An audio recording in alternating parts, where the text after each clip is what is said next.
Shut up and sit down.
And sit down.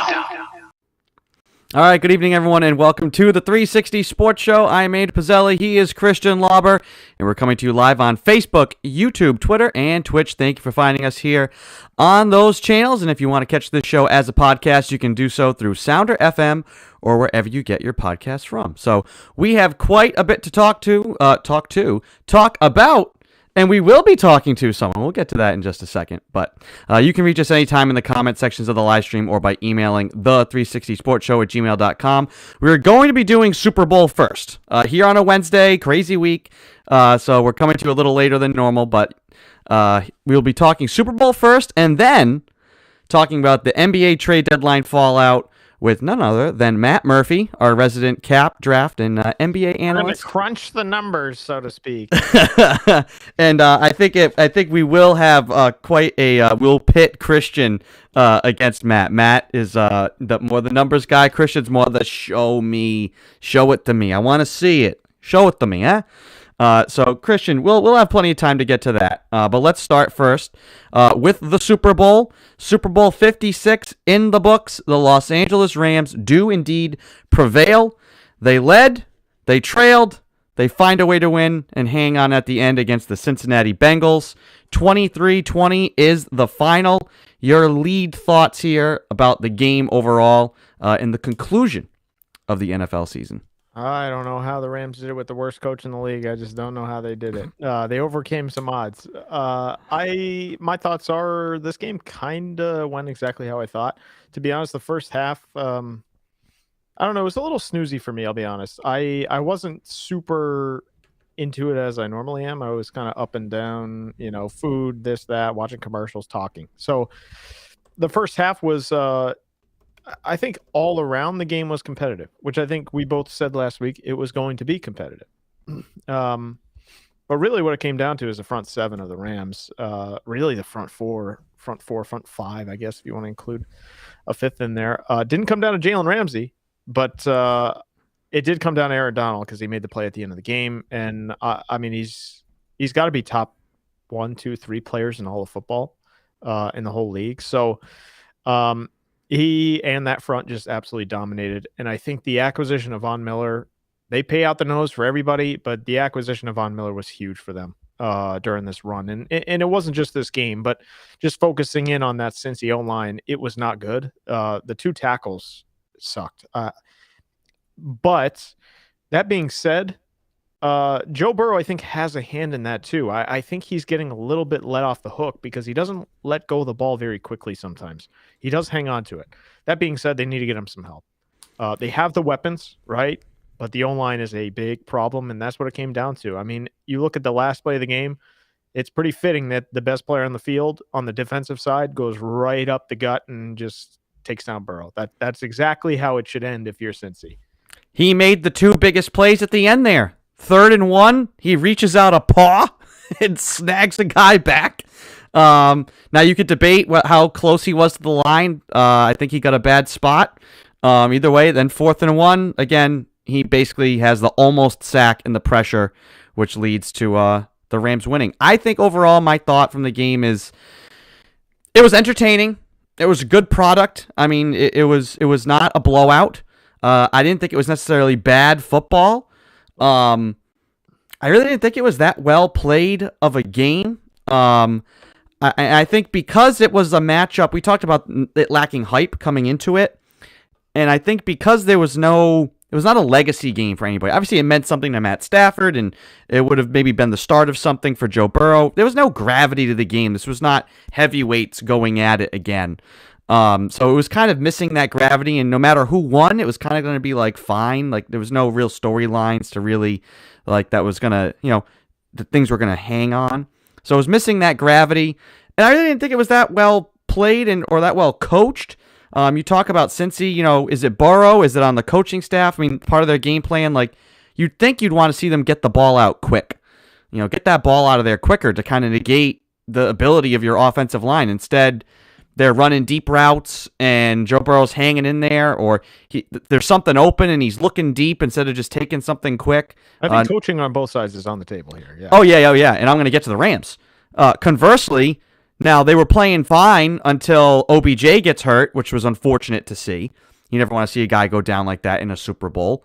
But then their offense fell apart for almost the majority of the game, and it's like, I get it in the first half, but you didn't go to the locker room and say, all right, no Odell Beckham. What are we going to do? We're going to find a way to get Cooper Kupp the ball. We're going to run screen. We're going to run end around. We're going to take him off the line and bring him in motion. That way they can't double him. And there was zero creativity to the offense in the second half until they literally needed it. The last drive of the game offensively for them, they were like, oh yeah, that's right. We have Cooper Kupp. Let's just get him the ball. So I felt like the Rams, honestly, one, without the injury, and two, even despite that, kind of, I think, hamstrung themselves, or else they could have run away with that game. And because they didn't, kind of what we talked about, does McVay kind of just get a little too compacted with his game plan? And they allowed the Bengals to hang in and honestly have a chance. And that last drive, same deal. Is it coaching? Is it on Burrow? They get to midfield with a minute left, and you just need a field goal, and you can't even get it because 3rd and 1, you decide to run draw, which is fine. But, where's Mixon? At this point, you're not trying to, worry about tendencies. Put your best players on the field and go down with your best players. The Rams weren't going to say, well, let's not throw to Cooper Kupp because, they're going to be expecting that. No, you go down swinging with your best players. Mixon should have been on the field for that 3rd and 1. If you were going to green on that play, if you were, I mean, hey, he's fine, but Mixon's the better trash runner. He's gonna maybe fight and sneak in there to get a yard. Big second guess on that. And then the 4th down play. I mean, I haven't seen the all 22 yet to see what routes were, but it looked like it was down the field stuff, and it's that should have been bang in the hands and out. Or I honestly thought when he kind of hung back there for an extra second, I thought, oh, are they running quarterback draw? Because of the way the Rams have been stunting, and they're just going to have him look like he's going to pass and take off. They'd already done that once. And that's going to be a second guess, whatever their play call was there. So the coaching, that sort of the chess match of the game, I thought was not good. In the end, though, the product on the field was entertaining and fun. Barring one thing, Christian, and this is what I want to get your thoughts on next. Your thoughts on the officiating. Refs didn't make themselves a part of that game at all, to the point where you could face mask a guy and get away with it. And then in the last drive of the game for the Rams, we start getting flag. How do you feel about the officiating? And did the end of it, even though things ended up on the level, did the end of it take away from how you feel about the game? A little bit. And here's why. I'll get to my second point after my first point because it's 1-2. But that's generally how that goes. Exactly, yeah. But I will say, here's why it's a problem, because you don't call the one that is pretty obvious. I mean, Ramsey got his helmet turned all the way around on his face, basically, and they didn't call it. There was stuff going on all game. Basically, when Donald pushed Burrow out of bounds, guys were throwing punches at each other and stuff in that scrum there, and no penalties, right? You always see a penalty. The one penalty that they threw it for was a guy who was inactive in sweatpants and a sweatshirt running on the field. Dummy. You definitely got to throw a flag there. I mean, I was surprised he was even still on the sideline after that. They didn't just send him to the locker room. What are you doing? Flip-flops and sweatpants. Get off the field, dude. But outside of that, which was not an on-the-field type type of penalty, they didn't call anything. So it kind of takes away from it when you have all the, and then it's kind of ticky-tack late. Now, the first penalty is the one that really is the issue. The latter penalties that kind of, I mean, it almost saved the game for the Rams. I mean, when you look at it. So, but I will say they got a couple breaks and then they scored. And I'm sorry, but the refs are definitely in the mix, but they're not the reason Cincy lost at the end of the day. They're at the 49-yard line with a little under a minute to go. They just picked up 2 chunk plays, and they have to get a field goal with McPherson, who's probably one of the best kickers in the league already. And they stalled at the 49. I mean, you have 2 chances to get 1 yard, and you couldn't. So, yes, the refs kind of annoyed everybody, and rightfully so. I think that was horrendous at the end of the game after not calling anything. Had to hit their quota for the game, I guess. But it's still on Cincy at the end of the game. They were driving pretty easily and then just stalled out. So it's kind of twofold. Yeah. Colin in the comment section kind of hits on all the same points that we've kind of already gone over. He said Ramsey was getting punked all night, kind of disappointed in it, but it helped make it a close game. Yeah, I mean, he did a lot of talking and then... Yeah, he was not very good in this game. Also, kind of what I said, Rams offense kind of fell apart with OBJ gone. Figured they'd be a little better than that. Yeah. I mean, some of that's on Matt Stafford. I mean, he made some bad throws. There's also guys that they didn't catch the ball. But not even trying to get Cooper Kupp all that involved until literally the last drive was very surprising to me. To not see them try and game anything up. I hate Sean McVay, so. I don't hate Sean McVay. Strongly dislike him. He also said officiating in key moments was questionable at best. And yeah, I agree. It was that holding one.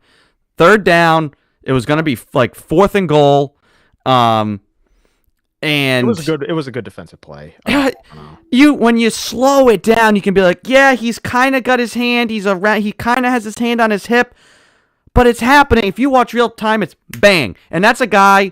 You teach all these guys, go for the ball. He's going to the ball. Look at the ball, find the ball, knock the ball down. He did everything. And usually you can judge the receivers too. I mean, I think that was Kupp. Kupp didn't like pop up and was like, ah! Some guys are like going crazy. It was just like, oh, dang. Like he made a good play. And then you see like flags come from everywhere. What's worse though is before that, if you want to have that holding call, 4 offensive linemen move first before the center. Nothing. And now does that matter a whole ton? No. A procedural penalty, when it's obvious, it's got to be called. And the fact that the officials miss it just speaks to the problems people have with NFL officiating and officiating in sports in general. And I don't know how we fix it, but how do you, I mean, the athletes are on the field, the peak of their prowess and everything, and this is elite level competition. And we can't get the same out of officiating. I know it's a hard job.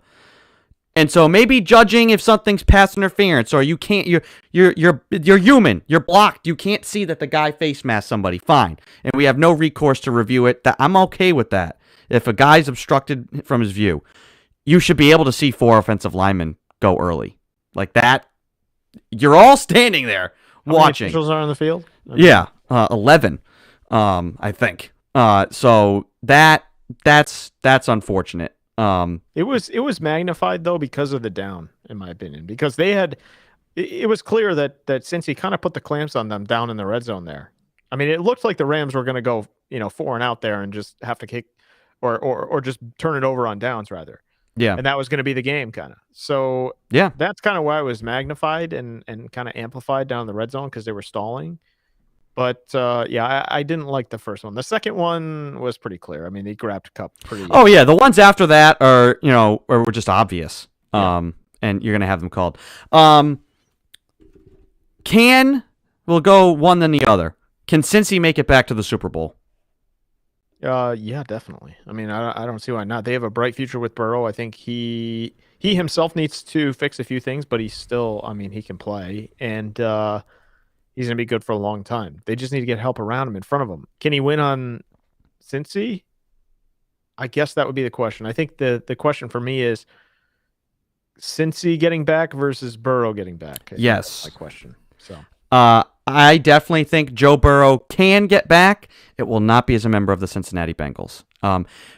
Last year, we said they need to fix the offensive line. After when he got drafted, we said, worry about this offensive line. He gets hurt. He tears an ACL. Guess what happens? Instead of going after Joe Thuney or another top offensive lineman or going after one in the draft, yes, they gave him a nice fancy weapon in Jamar Chase. That's awesome. That's great. If you're going to be, he was I think the most sacked quarterback in the league. Oh, yeah, he was. So that's not good. He won't last. He will go the way of Andrew Luck at this rate because he almost tore his other knee in this Super Bowl. Now, part of that's on him, being a little smarter in the pocket. And, hey, dude, knowing when to just go down. Not trying to, twist and wriggle your way out when you're in the grasp in the pocket. Just go down. It's not worth tearing your leg up. I don't, until it happens, I don't have faith in the Bengals to put the proper pieces around him to protect him. And guess what? This is going to be year 3 for him. If this offseason isn't investing in protecting him, because that's what you're going to need to have sustained success, I would not be surprised to see him forego signing an extension with Cincy, and he just plays his 5 years. Thank you very much, and I'm going to go somewhere else. Would not be stunned. If that happens, Joe Burrow will get back to a Super Bowl. With Cincy, I don't think so. He was sacked 51 times this year. That's just the regular season. 51, yeah, without the playoffs where he got sacked another 9 by just Tennessee, and then what was it the other night? 7. So it's just he got sacked 172 times, I think, in total. That's a lot of hits for a 23-year-old. Yeah, and that doesn't even count hits, pressures. Right. It's not good compared to 2020 Brady on the Bucs was one of the least touched quarterbacks in league history. And for a guy that obviously his strength is being in the pocket, you want to keep him upright. Colin says if they don't spend and draft heavy on the offensive line, then they will not have a future with Joe Burrow. Yeah. He'll either get hurt and be done, or he's going to want to leave. So the other way, will the Rams repeat and or get back sometime in the next, 3-5 years? Can they get back? Cincinnati or the Rams? The Rams. The Rams, well, I guess it depends. I mean, they have a lot of question marks in terms of retirement stuff. So, I mean, Von Miller, Aaron Donald's even maybe thinking about hanging it up. I mean, Miller's a free agent. I thought he was a key. I mean, again, he takes a lot of attention off Donald, or vice versa, and it showed in all the playoffs games that they played. So they have a lot of questions on defense, but if they have Stafford back and obviously Robert Woods will come back, I think they'll be in the conversation. I mean, look, McVay's track record, he's been to 2 Super Bowls here in the last 3-4 years. In the last 5, he's had winning seasons. I think they'll be in the conversation. Getting back to a Super Bowl is going to be tough, though, just based on their roster. And I don't know how many draft picks they have. So I'll say no in terms of getting to the Super Bowl. They'll be competitive, though, for sure. I think I'm going to agree with Colin here in the comment section. He says, I think this was one and done for the Rams. They really, this was it. This was the end of the line for, I think, how much they mortgaged to get here. And it's going to be hard to keep. It's hard for both teams. Getting to a Super Bowl is draining on an organization for the winner and the loser. Look at the track record of quarterbacks who make their first Super Bowl, lose it, and never get back. In the last 16 years, it's not good. And teams that lose Super Bowls, it's generally not good. One, because there's just the hangover of losing it and emotional stuff. And then there's just the fact that both teams, there's a drain on your organization. People want your role players. A guy that, was your third down back, hey, goes and gets starting money to go play for, the Jacksonville Jaguars. And you're third wide receiver, goes to Seattle. You're assistant coach, the coaching turnover. How does that affect the players on the field? Look what Matt Ryan, Kyle Shanahan leaves. He said that was the best offense he ever played in, most comfortable he ever was. What did the Falcons do? bring in Steve Sarkisian. Let's just change the whole offense once again. So it puts pressure on the head coach to like, do I keep continuity? Do I bring other people in? And that's going to happen with the Rams and with the Bengals. I just think the way where both of these teams are with, one, their flaws, and two, where they are just kind of in terms of like the Rams built for this moment and they achieved it. And now I think you're going to, will they fall off a cliff? No, I think they'll be in a 10 win team. Can they get back to a Super Bowl and win it? If like Aaron Donald retires, no, because you're not going to keep Von Miller. There's a lot of guys that are going to depart that OBJ team. is also free agent. Yeah, and that guy's going to go get money somewhere. So I don't think they'll be competitive, especially with Stafford. If he decides to stay there long term, I think that's a good situation for him. But I don't see them getting back. This iteration of the team, I don't see them getting back to the Super Bowl in the next 2-3 years. They're going to honestly have to have a down year or two in terms of like not getting to a Super Bowl to kind of like build it back. Like, I don't know how much they could invest in next year if they decide to try and do the same thing and just kind of assemble it by trading away the future. Let's Christian. Now we have to get to actually last thought. Matt Stafford, is he a Hall of Famer now? A fall Hall of Famer? A fall.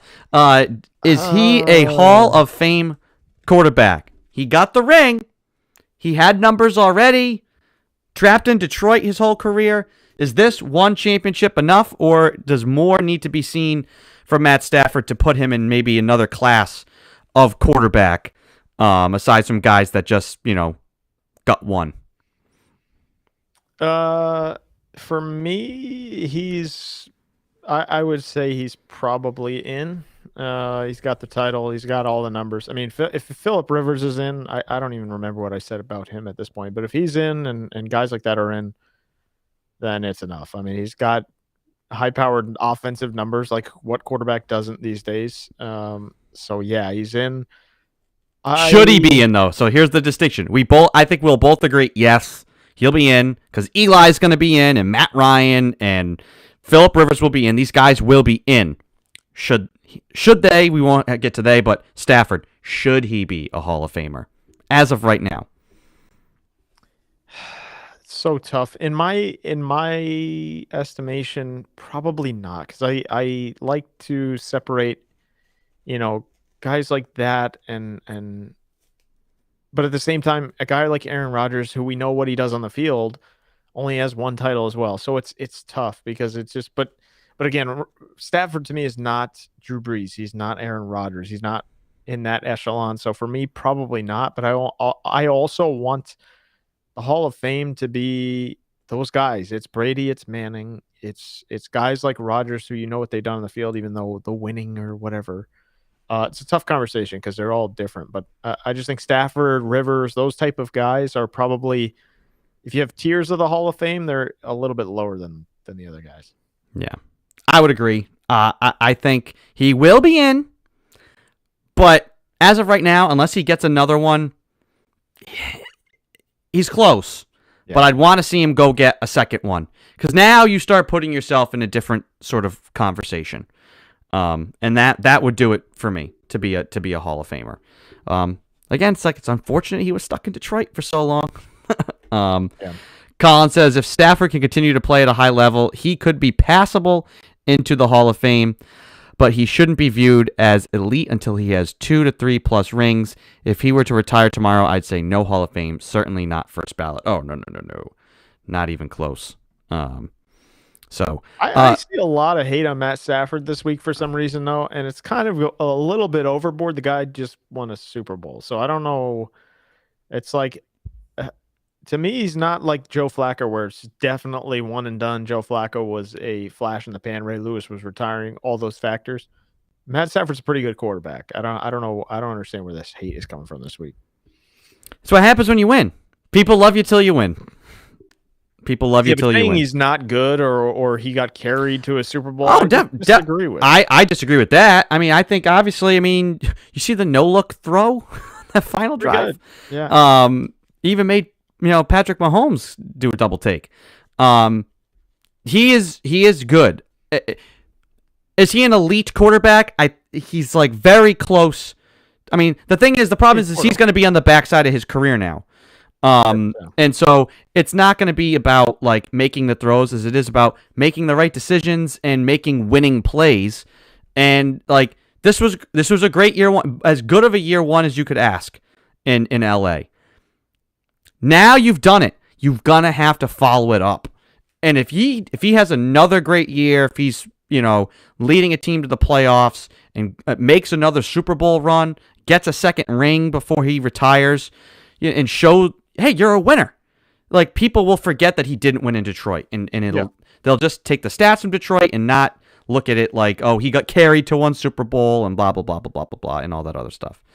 All right, so last week, with only one game, we did a whole pick sheet. We did pick the game with the spread, which we weighted at 10 points. We put on the line, and we'll just state right away that I took that category. It was pick versus spread, Rams minus 4.5. They did not cover that, so Christian had taken the Rams with the points. I took those Cincinnati Bengals, so I got 10 points. Can Christian make up the difference, and can he hold his lead? He had a lead coming into the final week. Let's quickly run through these picks and see how we did. So we had the. You just gave yourself like an extra 45 points there for some reason. No, I almost said coin toss. Coin toss. Christian called heads. I called tails. 1 point for Christian. The winning team. I said Rams. Christian said Bengals. 2 points for Christian. Pick to win. We both said Rams. Obviously, we just went over the points. Final score, neither of us had it right, so no points for either of us. Over, under, we both said over. Nothing in there. Field goal to win. I said yes. I thought McPherson or Gay would have a game-winning field goal. Christian gets a point here because while a field goal could have won that game with the score, it did not. Length of the anthem, over under 1:38. We went over, so Christian gets another point there. I had the under. Will a scoring drive take less time than the anthem? We both said yes. Both get a point. Thank you very much, officials. No face mask call. That one play did it. So we each get a point there. Person shown first during the anthem. We both went with quarterbacks. It ended up being wide receivers. They went Odell and then Jamar Chase, which I have to say, I'll go at the end. We did have some listener interaction. Colin did do a pick sheet, emailed, timestamped to me at 1:24, the day of the Super Bowl. He put in the category, who will the TV camera show first during the anthem? OBJ. Profit. A profit. So Colin had that one pegged. Double check the timestamp on it. I was like, let me go back and look at when this came in. But he was right. Color of the Gatorade dump.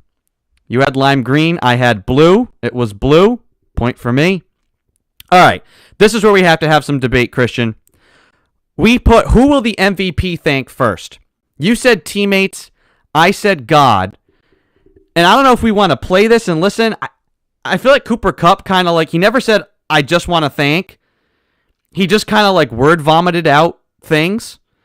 How do you want to go with this? Do we want to listen to it and make a determination here? Or do you have enough, can you recall it enough to feel one way or another? Is there an option for neither? Just skip over that entirely and say neither of us were right? I don't think I need to listen to. I mean, give me like a 5-second snippet, maybe. But yeah, I mean, I can pull it up really quick because it's without listening to it again. I'll be honest. Let's see. I'll pull it up really quick because I feel like he kind of just thanks everyone and doesn't necessarily say like, oh, I really want to thank blah, blah, blah, blah, blah. He kind of just says a whole bunch of names. So let's quickly go here. All right.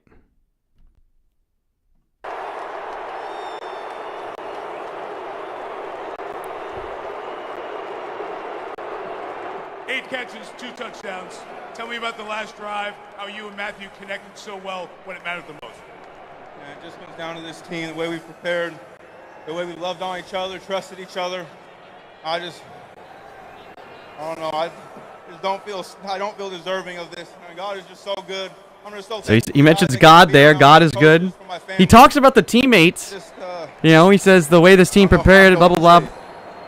And then he just kind of he says in like, oh, the organization and this team and like he says all of them without saying like thanking them. So I don't know. How do we want to rule on this, Christian? I say we either axe it or go to a third party because I have no idea. All right. Well, maybe we'll have to circle back to that. He talks about his teammates first, but he's not thanking anybody. I don't know. Exactly. It's just Colin says word vomit. Is that by chance a concussion symptom? Probably. Quite possibly. Yeah, word vomit is what I'm doing right now as well. All right, so we'll circle back to that because right now I left it as a wash. We're the bosses here. I'm happy with just saying it's a wash because he never really thanks anybody. This is like the nuclear missiles, Christian. We both have to turn the key. Do we want to like vacate this category? We both agree? Guess so. All right, keys turned. Category gone. Snoop Dogg's color of his shoes to start the halftime show. You said orange. I said purple. Once again, Colin said white, and he would be correct. Snoop had and kept on a pair of white shoes with some yellow laces. Very LA Rams themed for halftime. So neither of us get a point there. Will Mr. J. Pringle touch his mustache during a commercial? You said no. I said yes. Christian gets that one because that commercial was weird. Yeah. I didn't even see it, to be honest. Bizarre. We'll talk about commercials here in a second.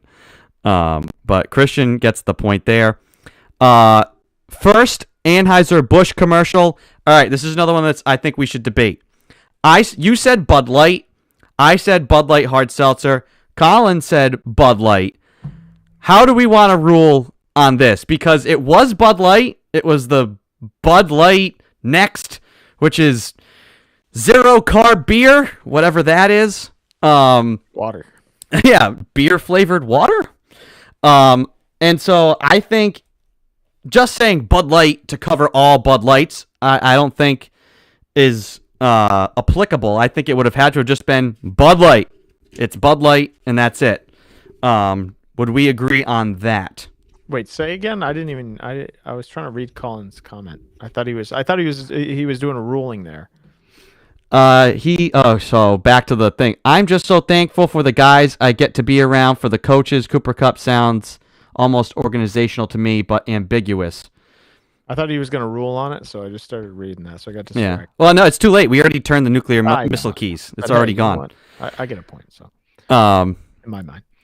So this one, are we going to count just saying blanket Bud Light to cover any possible Bud Light commercials? Because I think we would have had to have been specific. It would have had to have been just straight up Bud Light. I disagree with that. You disagree with that? I disagree with that. But yeah, why? So, but I mean, the point. Thing, right? The point was to be specific. The point was to be specific. Not really, though. The question that was originally brought up was like, okay, it's going to be Bud Light, Budweiser, Coors Light, stuff like that.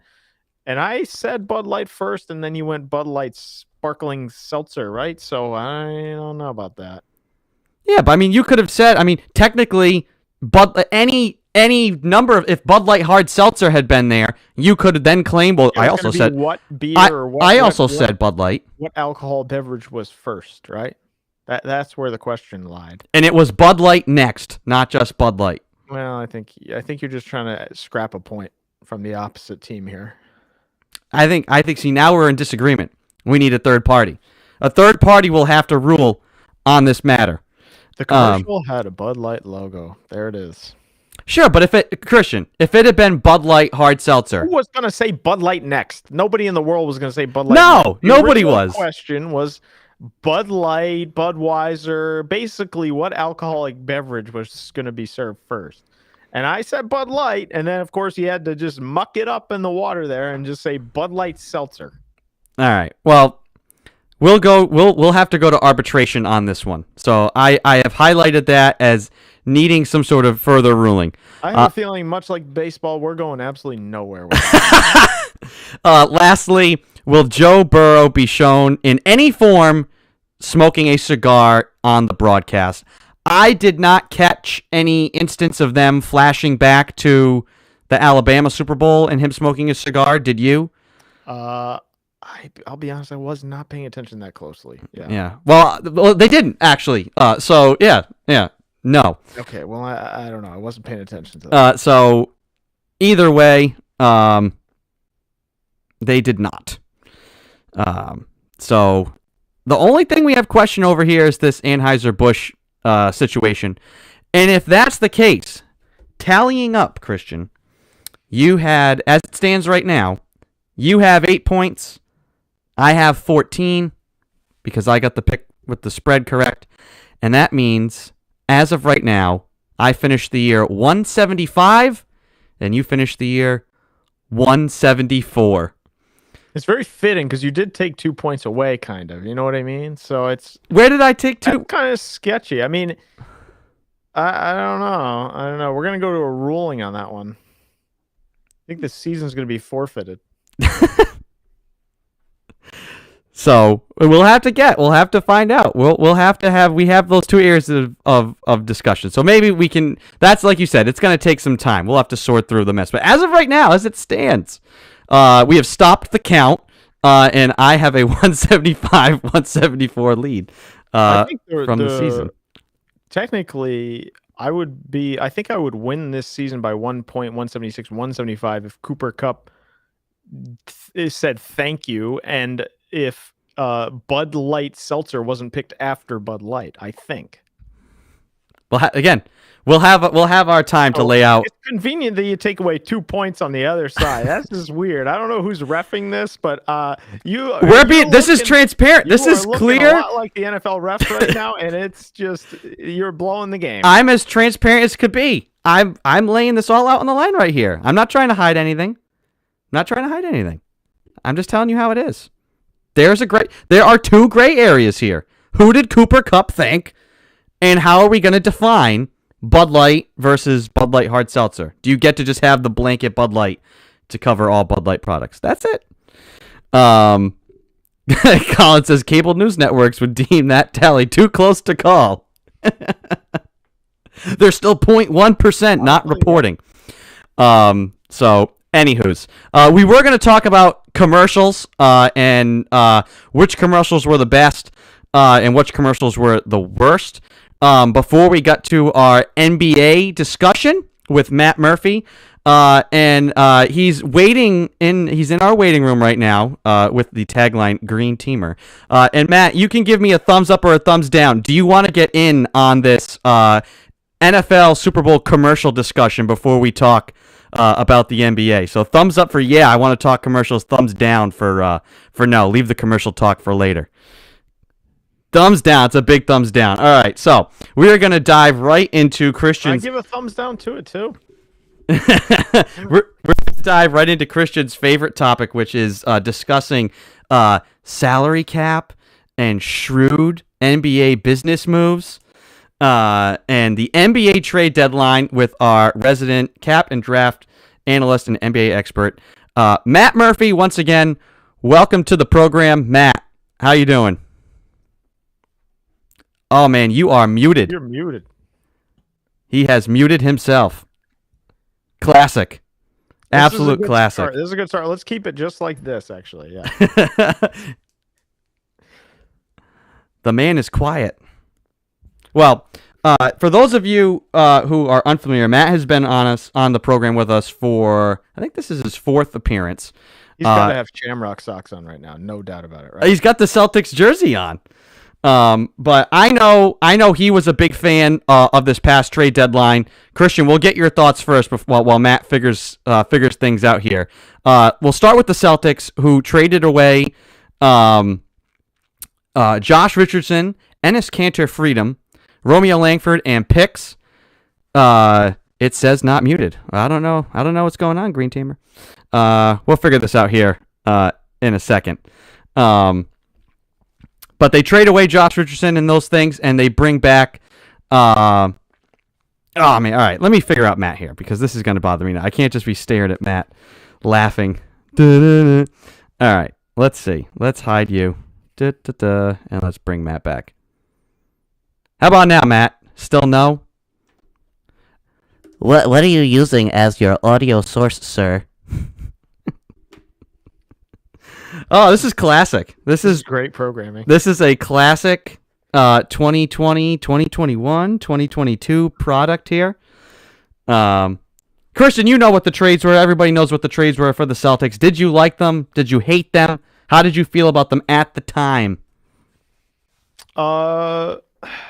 It was like the initial was like pretty not great, but after looking more at not even in game, just stats wise and things like that, I actually don't mind their moves. Derek White, I think, is a good player, and I kind of like his effort intensity, and I think he brings you something off the bench behind Marcus Smart if Marcus Smart is healthy, which now he is not, unfortunately, because I think he's been playing some really good basketball, and that pains me to say because I think rightfully so. He was getting criticized early in the year. I just don't think he was playing great. But since he's kind of taken over this new Marcus Smart role back to like when he was actually really good and solid player, 3-4 years ago,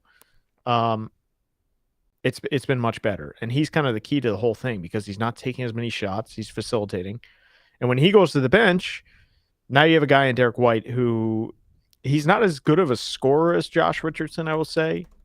He doesn't have quite as much length, but he's a good player. His effort is just through the roof at all times. I mean, I see him twice a year basically from the Spurs, but he's 110% the entire way, which I like. And then Tice, I thought you maybe could make a different move with Schroeder, but at the end of the day, Tice coming back is like the least of my concerns. I don't think he's going to see the floor too much if Robert Williams is healthy, and when he does, he's a perfectly fine backup. So I didn't mind it overall. My initial reaction was not great, but to say the least.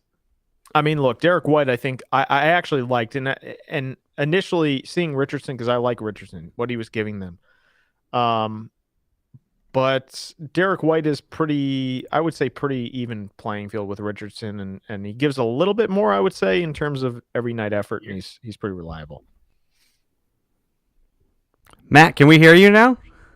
I don't know. Can you hear me? Oh, yeah, there we go. Oh, there we go. We figured it out. We are live, baby. All right. Live. All right, so go ahead. All right, reintroducing now. And now, hailing from Narragansett / Pawtucket, Matthew Murphy. Yeah. I don't know what happened there, but I got my Marcus Smart jersey on because he didn't get traded, which I purchased before the trade deadline just to sort of will it into existence. And I have a very cursed Kyrie Irving like 2018, 2019 playoff hat on just to sort of balance it out. So I think what we say, Pez, if we win it all, we're going to like light this hat on fire and throw it over the wall behind your apartment. So Yes. that's the goal. That is the goal. So, all right. So you just heard what Christian's take was. I think a little bit of like, we can't help it. The recency bias has sunk in. We've seen now what this team looks like. We've seen them win by 50. Yes, it's kind of hard to ignore that. They were winning before this trade, so. But your thoughts, Matt, on the moves the Celtics made. I think some people were expecting, and now, hey, like Christian said, they were starting to win. And so I think that kind of derailed the, we're going to blow it up train. And so they didn't go after anything flashy. The moves they weren't sexy moves. I think they were smart moves. Your take on the moves the Celtics made, and I think I'm going to assume you figure they were good moves and why they were good moves for the organization at this time. Yeah, sure. I think Well, I think Brad's building a basketball team. I think for the past few years, we've been so focused on accumulating talent, accumulating draft picks, young players, assets, and not really putting a ton of thought. I mean, obviously they're thinking about it, but not making the focus, I would say, on what's going on in the court. And I think that's the biggest difference between Brad and Danny so far, is that Danny was just trying to hang on for any sort of home run trade that he could get. And when Brad was a coach, he used to always tell his players hit singles, and that's what he's doing as a GM so far. He's just building a basketball team. He's finding the right guys that fit. He trusted his head coach. The head coach put in a system. They're the number one defense in the league right now. And a big part of that is because of Marcus Smart and Robert Williams. And they liked those guys so much, they went out and got another one. They got Derek White, who's like a Marcus Smart clone, and then Daniel Tice, who was sort of like the prototype big man in this system before Rob came along. So those are guys that can back them up, but then also spell them throughout the game. And it's pretty relentless when you watch them out there. It's like, I watch guys check in from the scorers table. I'm not anxious anymore. Yeah. It's not like I'm waiting for, oh geez, I hope Romeo like shows me something tonight. Like it's like this actual NBA players playing in the game, not just this blob of talent that could become a trade 3 years from now or not. It also helps. It also helps the other guys. I mean, Peyton Pritchard is seeing the floor now, and Neesmith is seeing the floors. I mean, Dennis Schroeder is what he is, but I'd rather see Pritchard out there. He's younger. He plays with a little more effort, and those guys are getting freed up now. And I think Grant Williams has turned into like a kind of like 3-and-D guy. So, which I didn't think we would be saying in the first 50 shots that he took. So he's getting all the misses in early. Yeah. I like what you said, Matt, about kind of that continuity, and that's what I think is striking. You know, before, I mean, I liked Josh Richardson, but he was kind of like Marcus Morris light. Like, the ball kind of sticks with him, so the flow on the floor would change. They kind of said, all right, we're going to make Marcus the point guard, and then Schroeder and him would come in, and like the game just kind of seemed like it changed on the floor. Bogged down.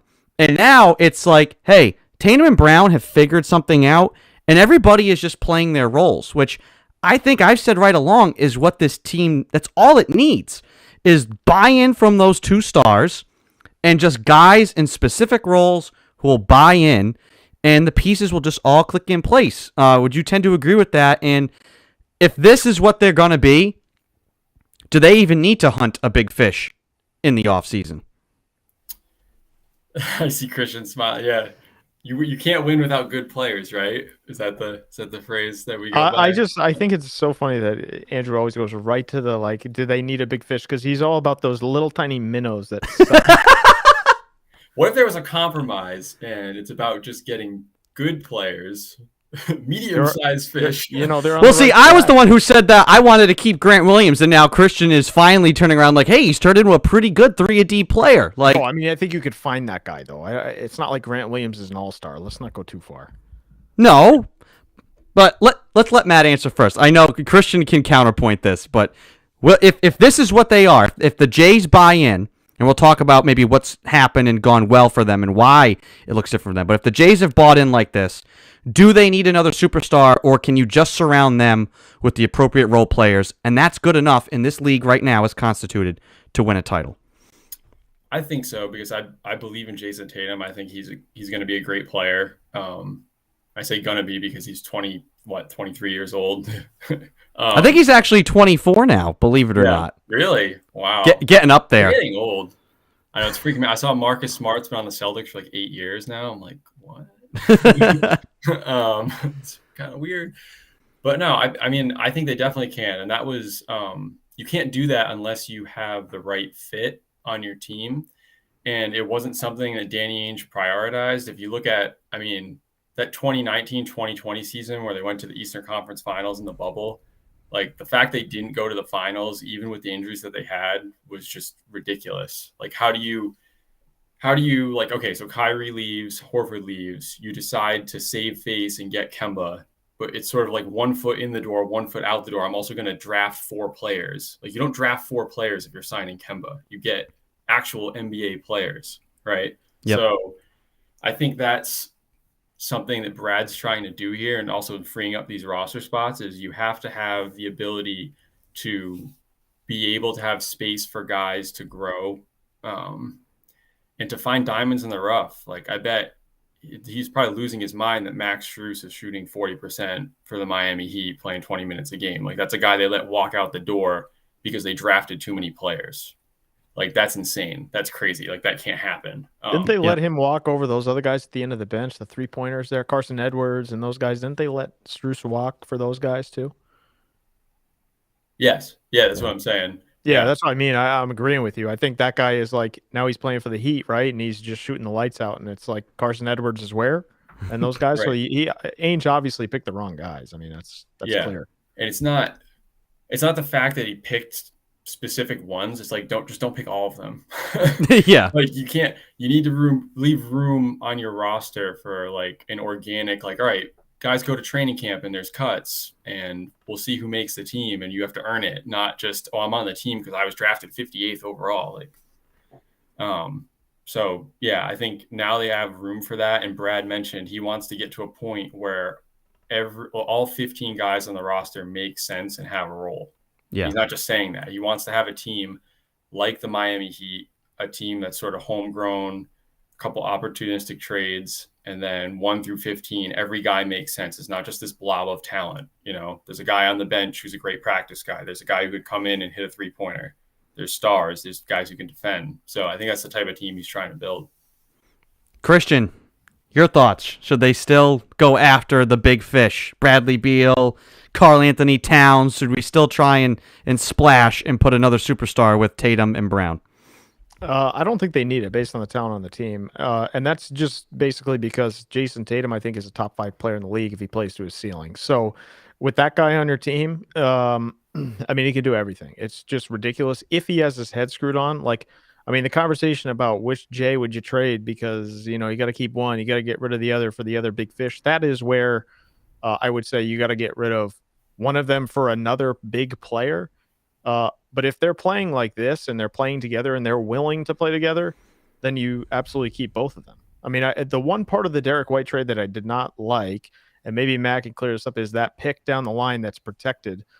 If Jason and Jalen both leave and the Celtics suck, that pick is long gone. So that was the one part about it. But if you have those two guys locked up, I mean, you're good. I mean, the talent is there. It's pretty clear. You see in this 10-game win streak, going back 20 games now. I said this a few weeks ago now.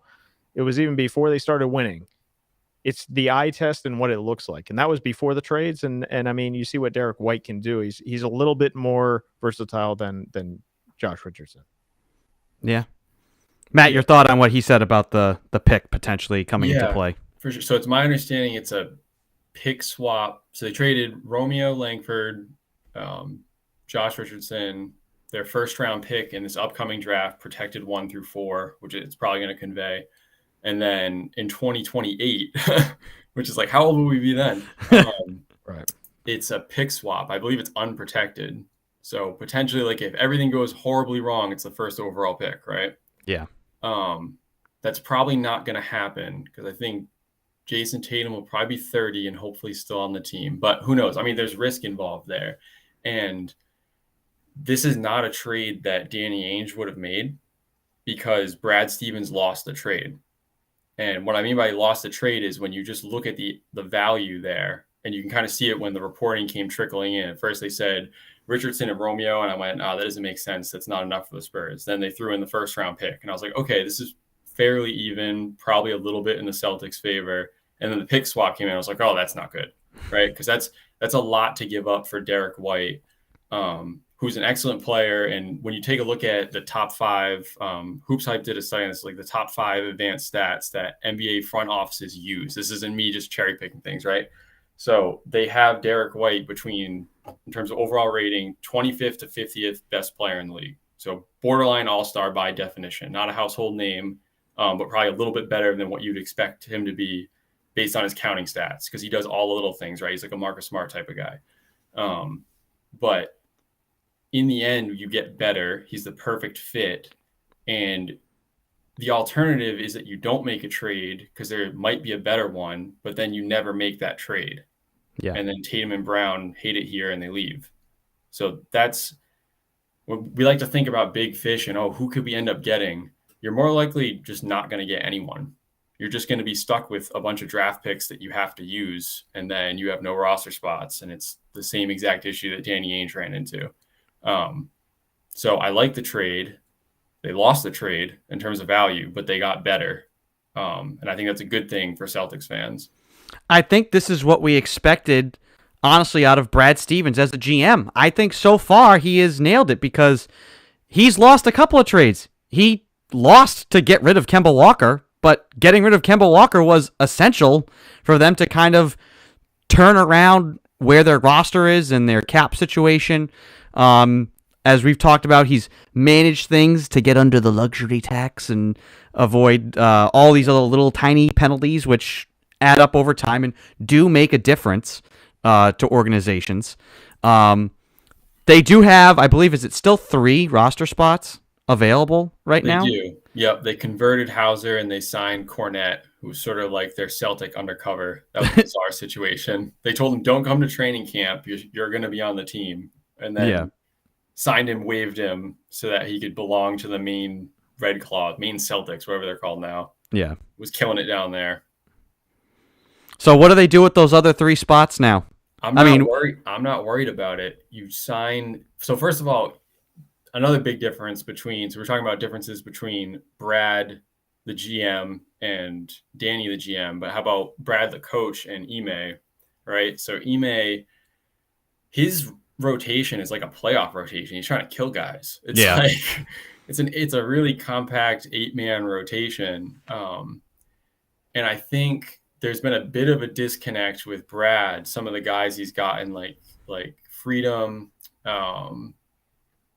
even Wancho, right? I think he kind of looked at Wancho like, oh, you could turn this guy into Jonas Jerebko. Like you could play him as a stretch 4 in certain matchups. And he never saw the floor. He never saw the floor. And he was like, well, you're not going to play unless you can play defense. I'm not going to craft this little like subset for you to play 15 minutes a game every 4 games because it's a good matchup. Like we're just going to do what we do. Like Vitor Favarani would not make it on this team. No. And so I think that's why the focus has shifted to finding the exact guys who fit. I mean, I think Hauser was a no-brainer just because he's lighting it up in the G League and he's on a 2-way and he's ridiculously cheap. They're trying to avoid the tax. So you bring him in. As I said, Cornette was kind of a weird situation where they were looking to bring him on anyways. I mean, they could reverse the curse and bring back IT. I know that's what you really want. It's what I want it. Christian doesn't understand my obsession, but see, he doesn't understand like that. You got to make right with the mojo here. The basketball gods need to be satisfied, and I think we will not be rid of the stink and the stench of Kyrie. That bad mojo will not be gone from us until we bring Isaiah Thomas back. And honestly, just for PR, I see no reason not to. It's going to be the dude wants to be here. You know that. And I don't think it would upset the apple cart for like the guys on the team to have him back, even if he's just that guy that sits at the end of the bench and is on the team. Because guess what? Somebody's going to be in foul trouble. Somebody turns an ankle in the playoffs. And all of a sudden, it's like Isaiah Thomas is checking into the game. Think about Nate Robinson when he first came here. He didn't even see the floor, and then all of a sudden Rondo like hurts his leg in the conference final, and Nate Robinson finally has to play heavy minutes, and he helps them, beat the Magic and go to the finals in 2010. Now that football is over, we're gonna get into this crap every single week. Damn it, football! Why do you have to end? Because now I have to listen to this every single week. It's like the mode. I think you're taking a whiff of something in your room there. I think you need to get some Febreze over there because I think the mojo is fine. It's like 4 years ago. Maybe. I'm just surprised that it hasn't happened just for, like I'm saying, there's the feel-good aspect to it. I do think it's a guy that has value, that wants to be here, would be cheap, and you could sell some more Isaiah Thomas jerseys. Like, I'm kind of surprised it hasn't happened. I think with Danny, I wasn't too shocked because, like, Danny's the guy who traded him, and, like, I think in his mind, if he, like, brings him back, he's, like, admitting some sort of, like, hey, I screwed this up. Whereas for Brad now, it's like there's no losing in that situation if you're sticking him as the 15th man. What do you think, Matt? Yeah, I mean, definitely would have been awkward if Danny Ainge was the one to do it. So I think with a new coaching staff, new front office, I think it's more likely. But right now they're in kind of a weird situation with, and we won't get into all the details, but has there been a final word on Jaylen Brown making the All-Star team? Because that, like, a lot hinges on that in terms of like luxury tax. It's As kind far of as I wacky. know, he has not. I believe it was Jared Allen. No.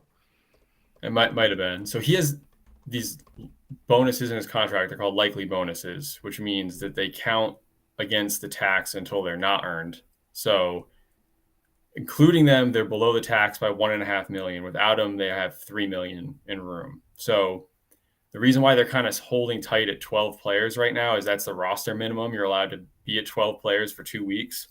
And then you can bump it up to 14 after that. So I think right now they're going to wait until after the All-Star break and just kind of see how it plays out. And then they'll have a better idea of who they can sign. Is it going to have to be a G League guy with 0 years of experience, or can it be, a buyout guy who has a higher minimum contract? I was going to ask you that. You think they're in the buyout market or no? I know, like, the Celtics fans love the buyout market, and we get no one every year. So, like, I could care less. If they bring IT back, great. But otherwise, I think the roster as constituted now is perfectly fine. But I don't know. What do you think? Are they in the buyout market or? They could be. There were some Gary Harris rumors. I don't know if Orlando would actually bother buying him out. He's playing pretty well for them. I don't know. I wouldn't get too fixated on it. I don't think Brad is going to make a ton of splashy moves at this point. He had mentioned that he wants to go out and potentially, because he's moved a lot of these draft picks, get a young player that he could develop. I don't think it's going to be anything sexy, barring a like IT reunion. And I mean, it's not like they have the pile of cash to just throw around. I mean, what was it in 3 years ago when they basically could throw like Greg Monroe like $10 million? Like, we want you here and we can pay you more than anybody else on the buyout market. Hayward got hurt or something. Yeah. Weird. Yeah. Yeah, no, they're in a definitely a tighter spot. So, I mean, they had to avoid the tax this year. They had to. There's a lot of talk about like, oh, why are we saving WIC money? Why are we doing this? So if you're in the tax 3 out of the previous 4 years, then you pay the repeater tax. So instead of it being like, it's like a progressive tax, right? But it basically doubles.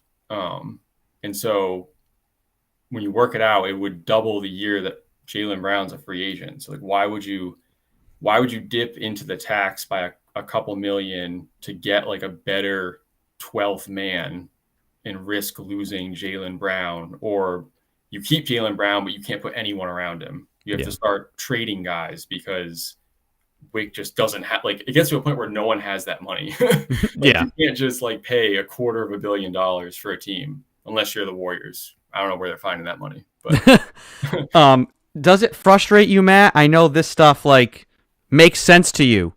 You have the mind for it and able to apply. Does it frustrate you when you see fans who just yell and scream like, what do you mean? Just go get this guy, get that guy, blah, blah, blah, blah. I think Celtics fans are a little more, they're tuned in a little bit more to all these details. You just described yourself with IT, right? Yeah, but IT costs literally nothing. Here we go again. Yeah.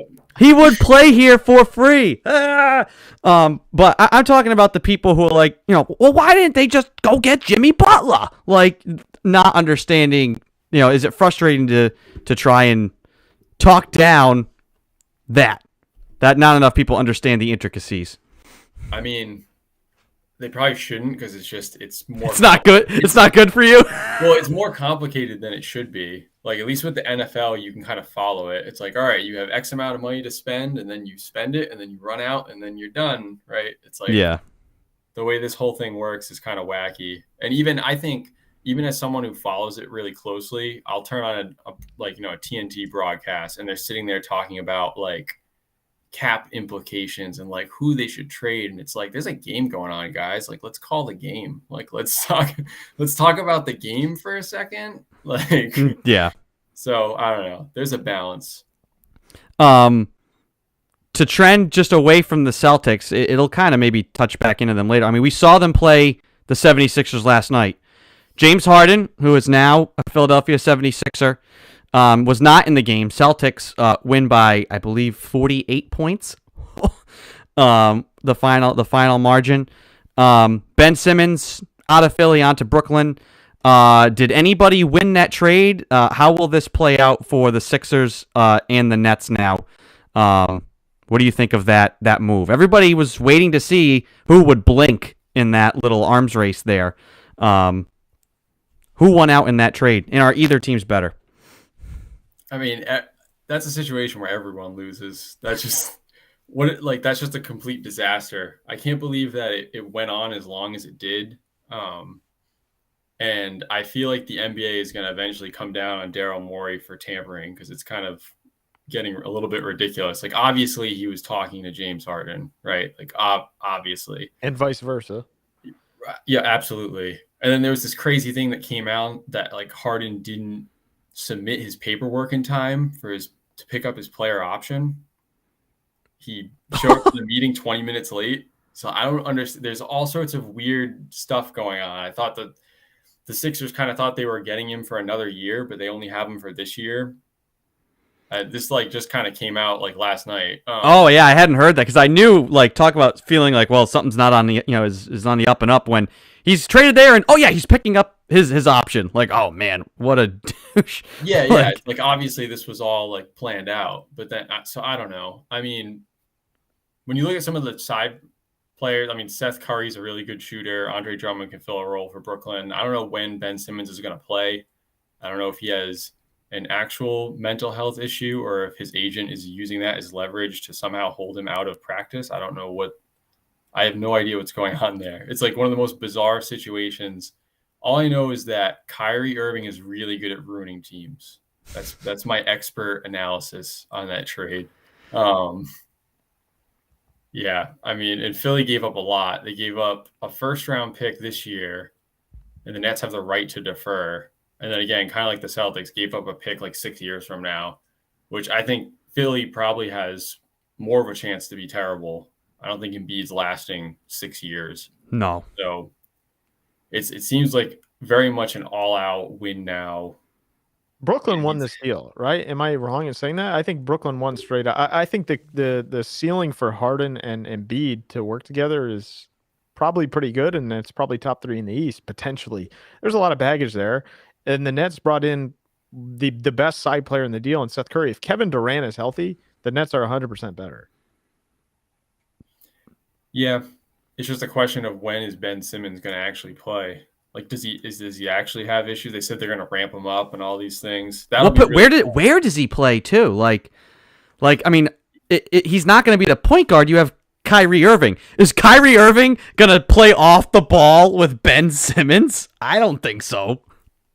Yeah, I don't really know. Maybe they try to use him in a Draymond role, almost like a point center. I don't know. It's a really bizarre situation. I don't understand. Ben Simmons with Kyrie will work far better than Harden and Kyrie. So I don't think there's a real big question there. One guy doesn't want the ball evidently anymore. Well, yeah, I guess that's true. But I mean, I'm just saying in terms of if those 3 guys are on the floor and Durant's actually healthy, he's still the best player in the league. So I think the Nets are 100% better because you got Seth Curry in that trade. I mean, Harden is what he is, and I think any minute that could go sideways. You look at two guys that are hot-headed and don't know which way is up. Half of the time is Harden and Embiid. I mean, the two of them, Embiid's playing well this year, but how long before he explodes and something goes wrong there? Yeah, and it's going to be very much your turn, my turn type of basketball. I don't really see that being. I don't know. It's bizarre. I thought there were so many other teams that were better fits for Ben Simmons. So when I saw this trade start to come about, I'm like, oh no, why? Daryl Morey, just from the Brooklyn perspective, don't you isn't it now? It's a huge second guess having traded for Harden in the first place when you had Jared Allen, Dinwiddie, Karis LeVert. You had a team of solid players. Now all-stars, borderline all-stars, under contract. We're going to be there. We're happy having had success and then happy to take a step back and let Kyrie and KD come back into the fold. That's going to be a huge second guess now because basically it's win a title this year or it's all those guys are going to leave. Yeah. I don't know what they're doing. They hired a rookie head coach, Steve Nash. it's like Sean Marks had such a good thing going, and then he had to deal with the devil. He was like, I could accelerate this and just trade everyone and sign everyone, and it's kind of blowing up in his face because the guys who are on the team, the stars of the team, are kind of nuts. Like James Harden didn't want to be with Kyrie because he's doing his whole incense thing, and KD doesn't know whether he's like which Twitter account he's on. Like it's just such a joke. It's like the most and then you add Ben Simmons to the mix. It's just like a trio, a big three of malcontents. It's unbelievable. Yeah, the M beta A, Yeah. M beta A, however we want to say it. I'm not even convinced that they really want Ben Simmons. I don't know. The fit to me is so bizarre. It's more like they wanted Seth Curry, and it was like, well, you're gonna have to take Ben Simmons. Yeah, the Ben Simmons dump. It kind of reminds me of the D'Angelo Russell trade where the Warriors were gonna lose Durant for nothing, so they were like, we'll take Russell. He doesn't fit, but like he can be a placeholder until we get someone better. Yeah, I don't know. Something like that. A team that we had discussed at the deadline last year was the Sacramento Kings. And we said, we're like, what do the Kings do? If the Kings are smart, they get rid of Harrison Barnes. They sell because don't try and like go all in to be in the play-in tournament. It's not worth it. Well, they did completely the opposite. They bought on the team. Obviously, it didn't work out. And now this year, they just doubled down. They doubled down. And then now they're trading away Halliburton, and I don't understand what's happening with the Sacramento Kings at all. Yeah, I'm sure you can't either, but try and explain to us, even if it doesn't make sense, what it is the Kings are doing. Like, I feel so bad. That's a fan base that actually like really cares, and that's a team that is just wallowing and has no direction now. Yeah, I mean, I think it speaks to the fact that the play-in tournament's a success, and all these teams that would have tanked aren't tanking. I mean, you can go down the list. There's the Halliburton trade for Sabonis. The Pelicans, who are a disaster, went out and got CJ McCollum. The Cavs are in a better spot, but they went out and doubled down, got Karis LeVert. Clippers got Powell and Covington. So like a bunch of trades went down that were kind of questionable. It limited their future flexibility and pretty much caps the team at good, not great. And I think for some franchises, that's just good enough for them. And the sad part is the Kings have been trying to be that for a long time. They're not sitting there like, let's build a team that wins the championship. They're just trying to like make the playoffs. And so I think it was a desperation trade by them. I mean, Sabonis is a great player. I think he's a good fit with Fox and the pick and roll. But man, I mean, they drafted in the past 4 drafts, they took 3 point guards. They signed the wrong one to an extension, and then they traded a guy who could be, a top 10 player in the league. That's another example. They definitely lost that trade, but I mean, they could actually make the playoffs this year. So maybe that's a win for them. They want that playoff revenue, which is what a lot of teams are just about, unfortunately. They should get IT so they can sell IT jerseys too. Right. Hey, there's a reunion. Yeah, his return.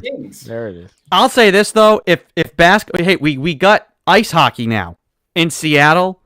If the Supersonics ever come back, Isaiah Thomas needs to be honorary member. I mean, get the Tacoma basketball, you get it all back together. You get Avery Bradley up in there. You get Jamal Crawford at 47, good for 30 seconds and 1-3 before he blows out a hammy. Durant goes back. Yes, that'd be crazy. Rashard Lewis comes out of retirement. Rashard Lewis, what do you think? How far back you want to go back? How far back you want to go? Ray Allen, maybe too. Yeah. What is Rashard Lewis going through? Where is he right now? I wonder. No idea. I thought he was on the NBA Network for a while, but I don't even know. I want to quickly see here. Rashard Lewis, what is he up to? Let me just put in. This is always fun. 2022. First picture of him is in the NBA Finals. I don't feel like digging too deep. Nothing immediately in the news for Rashard Lewis. That's our Seattle All-Star team. Yeah. You mentioned the Cavs. Do you believe in the Cavs? Obviously, I don't think it's fool's gold, what they've done this year, but do you believe in them? Are they an actual threat to, say, get to a conference final in the East? I think they could. If they were a more traditionally built team, I'd probably say no. They're just a young team that arrived a year early. It's kind of catching fire. But the rest of the league is going small, and they've decided to start like 3 7-footers. It's kind of bizarre. Their rotation is just there. I mean, they're just kind of dominating people with like it's the Ents and the Hobbits. Yeah. Let's just start a center at small forward and then have 2 tiny point guards at both guard spots. I don't know. It's bizarre. It's working though. And I think LeVert definitely helps them when Ricky Rubio is playing a huge role for them. He gets injured. So yeah, I don't know. I think they're for real. So we've kind of touched on everyone kind of in the conference here. We'll circle back here and kind of close out the Celtics discussion. What is their ceiling now? The way they're playing, obviously everybody's feeling really good, but there's sure to be some sort of... The only thing about last night, winning by like 48 points and this win streak, it's like, it's great. Unfortunately, no one can ever be happy. It's like you want to see like, hey, I mean, Atlanta was good, down 15, come back and win. You want to see some more like, all right, this is great. When things are good, it's easy. How are they going to execute in real tight situations against quality teams? What is the ceiling now? And we'll get both Christian and your thoughts, Matt, on this team. Do we have to readjust our expectations for this Celtics team now?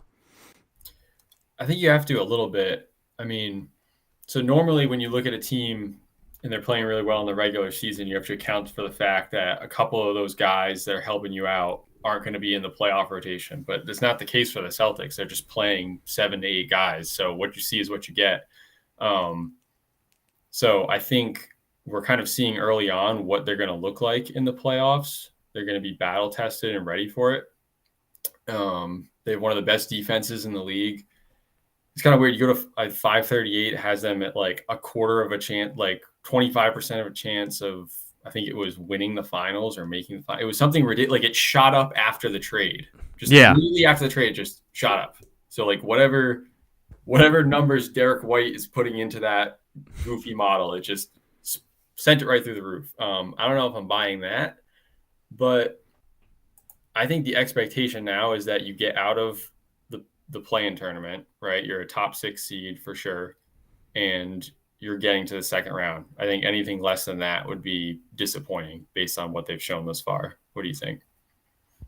You should have a home playoff series if you're the Celtics. I think you should be top 4 in the East. I think the East is pretty stacked. I think there's about 6 or 7 good teams that could potentially come out of the East, but the way the talent is built on this roster, and especially if they're playing up to their level between Jason and Jalen and then Smart as well. Smart's a big contributor to more passing, less shooting, things like that. Defensive prowess, and him and White together I think should be good. This team should be hosting a playoff series, in my opinion. I don't think I'm too crazy to say that. I think they could easily jump into 3-4. I think that right now, given the way they've been playing and should continue to play this, 9 straight wins. It's not, and it's like 16 out of their last 20, I think. And the way they're doing it with their defense, that's honestly, we've seen Celtics teams with less talent. It's been the frustration with this team. With less talent, win more simply by trying. And it seems like this team has decided to give effort from the get-go and a night in, night out basis. I think that they should, right now they are, 2 games out of the 3 seed. The Bucks are there right now. A game and a half behind the Cavs, who are the 4 seed. I think if they continue to play like this for the rest of the season, they should be a top 4 team. Now, I do think the path will matter. I do obviously want to see them get to the second round. In terms of getting, if they're playing this way, you want to say, get to an NBA Finals. But I think the path will kind of matter. If you play Milwaukee in the second round, Milwaukee could kind of slide, and you end up playing them in the second round. It's like, if they... where's it being played? That's the question. I don't think it matters. I think if Milwaukee has their heads on straight, and Giannis plays like he did down the stretch last year, I don't think it matters where those games are played. I think the Celtics... they won a title, though. How hard is it to go back-to-back in the NBA? I'm saying for the Celtics to get through Milwaukee, if you're I'm saying the path will matter as far as how far the Celtics go. If they have to play Milwaukee in the second round, But what I'm saying is, I if think that that's going to is- be a tougher team to if get Game through. 7 is in the Garden, I like him a hell of a lot more than I do Game 7 in Milwaukee. Oh, sure. Yeah, I'd give them better odds. But I don't think it would be any sort of choke to say you lost Game 7 at home to the reigning champs. It depends how it looks down the stretch. I disagree with that. What do you? I mean, I don't think the Bucks are playing that great this year. I mean, maybe you can correct me if I'm wrong, but from what I've seen, it's not like the Bucks of last year where they're just dominating everybody. They're kind of in the mix, and I think Giannis, of course, he's a great player. Tatum should be able to match that, in my opinion. If you draft the series, top 5 players in the series, it's Giannis, Tatum, Brown, then Middleton, maybe, and then where do you go from there? Who knows? But I Peyton think you have Pritchard, the top- Grant Williams, yeah, Isaiah Grant Thomas. Aaron Nesmith, Isaiah Yeah. Thomas. Isaiah Thomas, yeah. Luke Cornett. We have the top 2 players in the series. I mean, what do you think, Matt? Is Milwaukee just like one of these, like, hey, we won a ring, we know what it takes, we're laying in the weeds till come playoff time, and then Giannis can go beast mode like he did last year? Yeah, they have a little bit of a playoff hangover. I mean, it's tough when you make a run like that to just sort of come right out of the gates and be that regular season, juggernaut. But I don't know. They've had some injuries. Lopez got hurt. They traded DiVincenzo, and then right after that, Connaughton got hurt. So they're dealing with injuries. That's the biggest. I mean, that's going to have the most effect on your regular season. Look at the Celtics when they had all their injuries they were going through, COVID. I mean, everyone's like throwing their hands up saying, oh, these guys suck. They don't care, blah, blah. It's like, no, guys were hurt and sick. Like, if they don't play, you can't win, right? So, Yeah. I guess what I'm saying is I don't think the Bucks are necessarily doing it on purpose. It's just kind of happening to them. Yep. But if they can get healthy for the playoffs, sure, they could turn it on. Right now, who's the favorite to win the NBA title? Since we probably won't, unless some craziness happens. And maybe if the Celtics go to the finals, we can have a little reunion show here before we have to get into the draft and all that. We'll have a reunion show when IT comes back. Yeah. But right now, since we probably won't speak to you until the offseason, who's your favorite to win the NBA title? All right, finals matchup and NBA title. Finals matchup. Man, The Kings. It's got to be the Kings, right? the Kings. Yeah, the Kings are in it. Talk about. We said like, hey, the Rams and Bengals. Is that a good matchup for the Super Bowl? Give it a good old Kings Charlotte. How about that? That would be a Kings great. Cavs. Let's go. So real quick, do you guys believe in the Bulls? We haven't talked about them yet. Are the Bulls? No, No. I don't. Okay. I think they are 2016 Atlanta Hawks. They are 2017 Boston Celtics. They are the Utah Jazz. What, 2 years ago? Number ones. Like I don't think that they are one of those teams that's just playing hard night in and night out. And I just think when there's the teams like the Brooklyns who are going to have the talent. If the Celtics got their heads on straight. When you get into a playoff series and you're playing the same team, and obviously the game's going to mean something. In the regular season, like some teams having a bad night and they just kind of let it go. It's the third night of a back-to-back and somebody doesn't care, or teams are tanking, or nobody wants to play with the same effort. One of those teams that just comes out and just outworks you. And it's like, guys, this is like the 82nd game. Can we just we don't care. In the playoffs, it's a different monster. So I don't know if what the Bulls have is going to be good enough to carry them to That was a a finals. really long-winded way of saying, has DeMar DeRozan ever won in the playoffs? Yeah. I mean, he's kind of like someone I consider a floor raiser. You can take a bad team and make them good, but he isn't He's a real good player. He isn't a ceiling lifter. He isn't a guy champion? that you throw him on a good team and make the team great. But he has evolved a little bit on the Spurs, sort of being a point forward.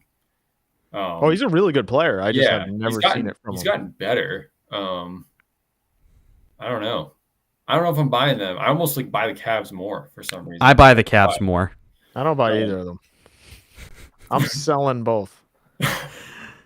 So who's your favorites then, Christian?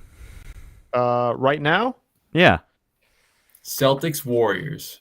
that would be Whoa. fantastic. Game 7. IT comes back.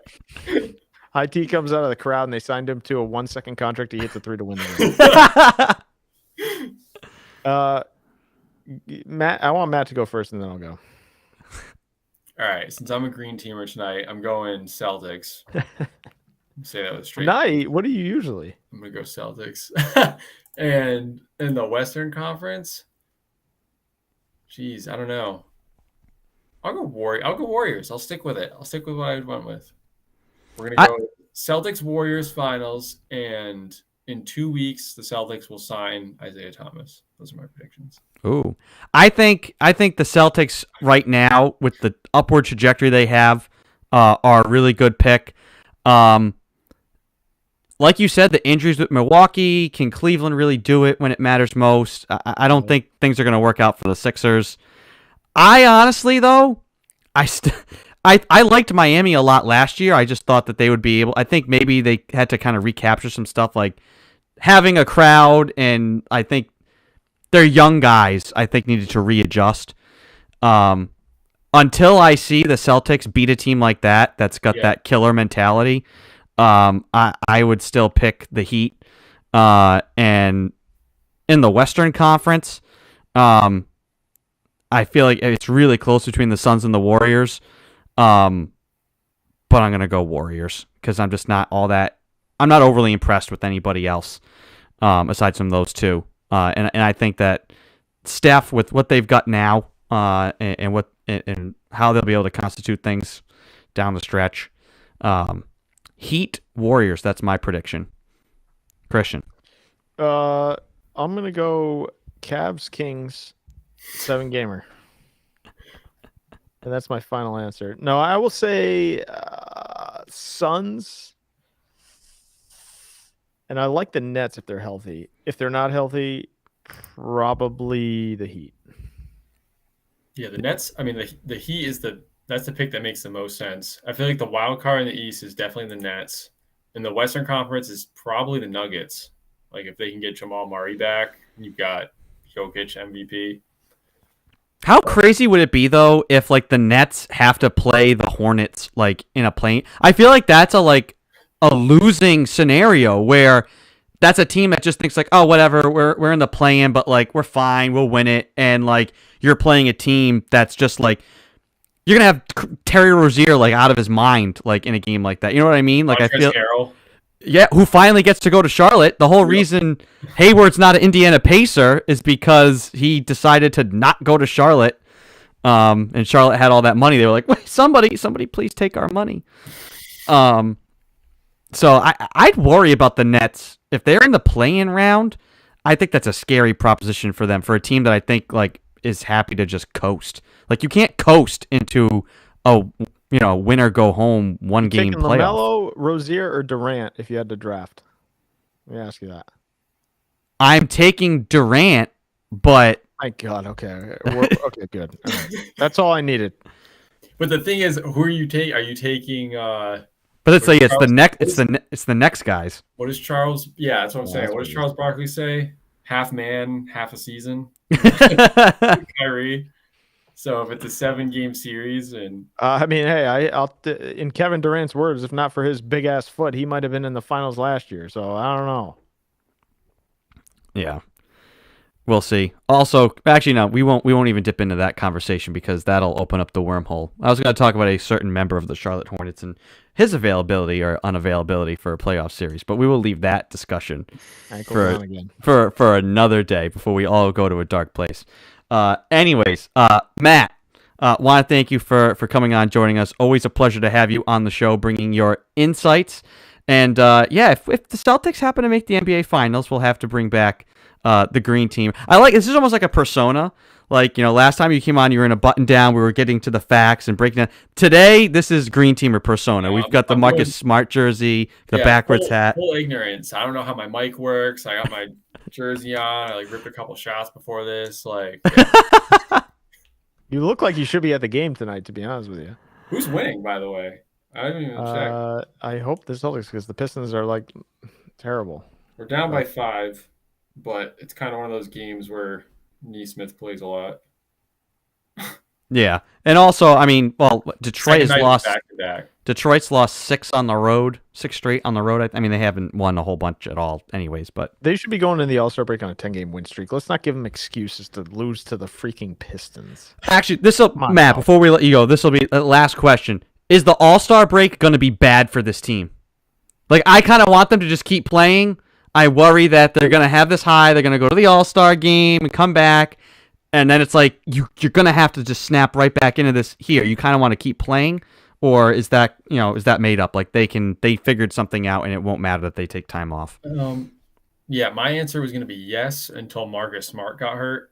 And Derek White can fill in and help out a lot, obviously, but that's a huge loss. So yeah, normally I would say yeah. If you're on a winning streak, you don't want to just like stop playing basketball for 2 weeks. But the fact that Smart's out kind of changes that a little bit. So I think it's kind of a wash.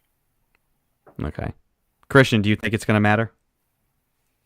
I kind of agree with what Matt said, to be honest. Before the Smart injury, I would say, no, let him keep rolling. But now I'm kind of like, yeah, you know what? Give him a break. Tatum's in the All-Star game. And then, it's go time once you get back. But now I'm kind of in the boat, like, maybe it's a good thing because you got to get these guys healthy. Robert Williams, the same thing. I don't even know if he's playing tonight, but. He's not. Yeah, I think he's out. So yeah, I mean, we'll see their maturity level. We'll see their level of buy-in. Are they just going to coast after this and go right back to, hey, let's play ISO ball. We're so good. Yeah. We're above 500. We're superstars. I hope not. I hope not because Colin, who throughout most of the last 2 months, anytime we transition to NBA stuff, he's like, oh, you're going to talk Celtics? All right, goodbye, guys. Like, this is where I tune off the show. I mean, it was awful to watch. It's brought people want to watch this. This is what we expected. This is what we want to see.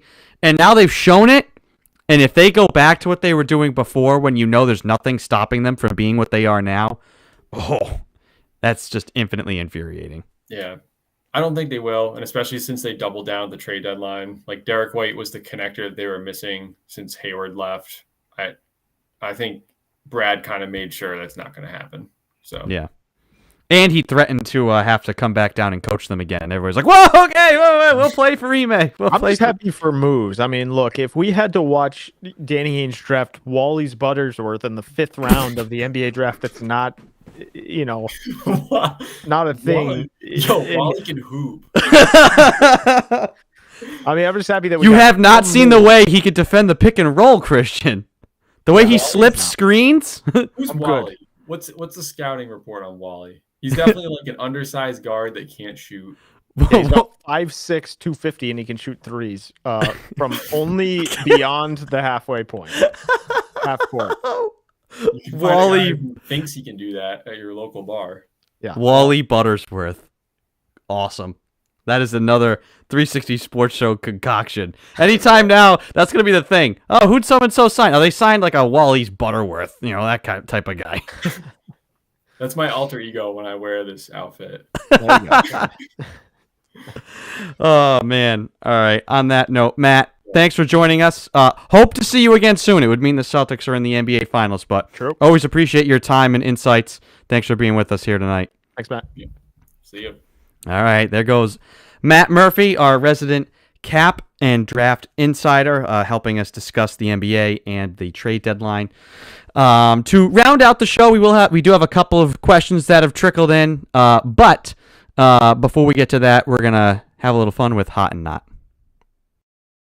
It's time for Hot. You want to talk about hot? Please stop doing that. Doing what? Continue. Go ahead. And Not. God, is he a moron? Oh my God, he doesn't shut up. It's so stupid. Stupid decisions. Dum-dums. The naughtiest knot of the year. Oof. Suck fest. Suck sauce. On the 360 Sports Show. All right, Christian, start her off with the hot and not with the hots. What do you like from this past week? I went with the halftime show. I mean, like I said, the first half of the game was not super entertaining for me. From my standpoint, I thought it was okay, but the second half was great. But the halftime show, I mean, as like a 90s kid and all those, kind of superstars, 50 Cent and Snoop Dogg, Eminem, I think the halftime show was one of the best I've seen in a long time. I thought it was really good. The only problem I had with it was that I wanted like that like ensemble moment. It never happened. So you kind of like everybody kind of got their moment, and then that was it. I wanted to see all of them together performing something. Nick says, hot take, halftime show was wildly overrated. So some disagreement, some pushback. Yeah, Nick's also like 7 years old, so he doesn't know any of the people that were on it. Some pushback from the comment section. Happy birthday, Nick. And now we know how many candles. But I did enjoy it. Obviously, there have been way worse shows for halftime, and I thought it was fun. It was exciting. I did want that like ensemble moment. I loved all the memes afterwards from 50 Cent, or $1.50, as he was being called. I thought that was fantastic. So that is definitely a good one. I'm gonna say my hot for the week. It's kind of hard for me not to go with what we just talked about for an hour. Is the Celtics? I mean, you win 9 straight. You win by 50 last night. Basically, it's hard not to do that. Nick in the comment section. Chris was 10 years off. I'm 17, but thanks for that. And then Matt, who just departed the show, says 50 can still rap a holy cow. Is it dirty bulk season? Yeah, we should have kept Matt on to discuss the Super Bowl halftime show. I think that was one of those like when we were kids and everybody was watching, the Who and Tom Petty and Bruce Springsteen are all saying like, God, can we get these people out of here? And now we're the ones all hyped up like, finally, someone for the young people. And we're not that young, and neither the people aren't on stage aren't all that young anymore either. I mean, Snoop's 50-something now. Matt is kind of right, though. 50 can still bench press, but man, is he on that Whopper diet. 100%. Yes. Dirty Bolt. Yeah. Colin says, about Tree Fitty. Yes. But it was a good halftime show. But I'm going to go with the Celtics in this win streak they're on. It's just hard to ignore.